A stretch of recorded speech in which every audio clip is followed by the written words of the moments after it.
Welcome back to Milana's terrace garden.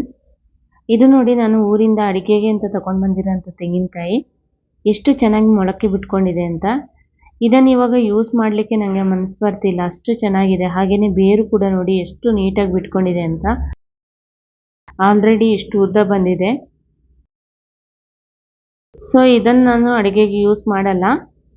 ಇದನ್ನು ಇವಾಗ ಸದ್ಯಕ್ಕೆ ನಾನು ಸೈಡ್ ಎತ್ತಿಟ್ಟಿರ್ತೀನಿ, ಯಾಕಂದರೆ ನನಗೆ ಪಾಟಿಗೆ ಹಾಕೋಕ್ಕೂ ಕೂಡ ಸದ್ಯಕ್ಕೆ ಪಾಟೇ ಇಲ್ಲ. ಪಾಟ್ ಖಾಲಿ ಆದ ತಕ್ಷಣ ಹಾಕ್ಬಿಡ್ತೀನಿ.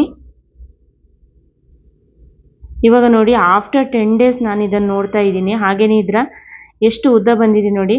ಬೇರು ಕೂಡ ಹಾಗೇನೆ 3 ಬೇರಿತ್ತು, ಇವಾಗ 4 ಬೇರು ಬಿಟ್ಕೊಂಡಿದೆ. ಇದರ ಮೇಲಿನ ಸಿಪ್ಪೆನೆಲ್ಲ ನೀಟಾಗಿ ತೆಗೆದ್ಬಿಟ್ಟಿದ್ದೀನಿ.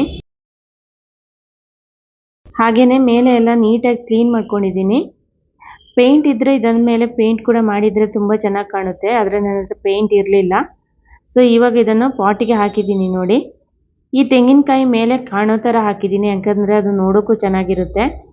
ಸ್ವಲ್ಪ ಗಿಡ ದೊಡ್ಡದಾಗಿ ಮೇಲೆ ಬಂದಮೇಲೆ ಇದರ ಸುತ್ತ ಪೆಬಲ್ಸ್ ಕಲರ್ ಸ್ಟೋನ್ಸ್ ಬರುತ್ತಲ್ಲ, ಅದೆಲ್ಲ ಹಾಕಿ ನೀಟಾಗಿ ಕವರ್ ಮಾಡಿದರೆ ನೋಡೋಕ್ಕೂ ತುಂಬ ಚೆನ್ನಾಗಿ ಕಾಣುತ್ತೆ. ತೆಂಗಿನಕಾಯಿ ಗಿಡಕ್ಕೆ ಬೆಳಿಬೇಕಾದ್ರೆ ಚೆನ್ನಾಗಿ ಬಿಸಿಲಿರಬೇಕು. ಅಟ್ಲೀಸ್ಟ್ 6 hours ಆದರೂ ಬಿಸಿಲು ಬೀಳಲೇಬೇಕು. ಬಿಸಿಲು ಬಿದ್ದರೆ ತುಂಬ ಚೆನ್ನಾಗಿ ಬೆಳೆಯುತ್ತೆ, ಹಾಗೆಯೇ ಬೇಗನೆ ಬೆಳೆಯುತ್ತೆ. ಇವಾಗ ನಾನೆಲ್ಲ ಅದಕ್ಕೆ ನೀರು ಹಾಕಿ ಹಾಗೆ ಬಿಟ್ಬಿಡ್ತೀನಿ. ಇದು ಚೆನ್ನಾಗಿ ಗ್ರೋತ್ ಆದಮೇಲೆ ಅದರ ವಿಡಿಯೋಸ್ ನಿಮ್ಮ ಜೊತೆ ಶೇರ್ ಮಾಡ್ಕೊಳ್ತೀನಿ. ನಿಮ್ಮ ಮನೇಲಿ ಹೀಗೇನೆ ತಂದಿಟ್ಟಿರೋಂಥ ತೆಂಗಿನಕಾಯಿ ಮೊಳಗೆ ಬಂದರೆ ನೀವು ಕೂಡ ಒಂದು ಸಲ ಈ ಥರ ಮಾಡಿ ನೋಡಿ. ವಿಡಿಯೋ ಇಷ್ಟ ಆದರೆ ಲೈಕ್ ಮಾಡಿ. Thanks for watching. Happy gardening.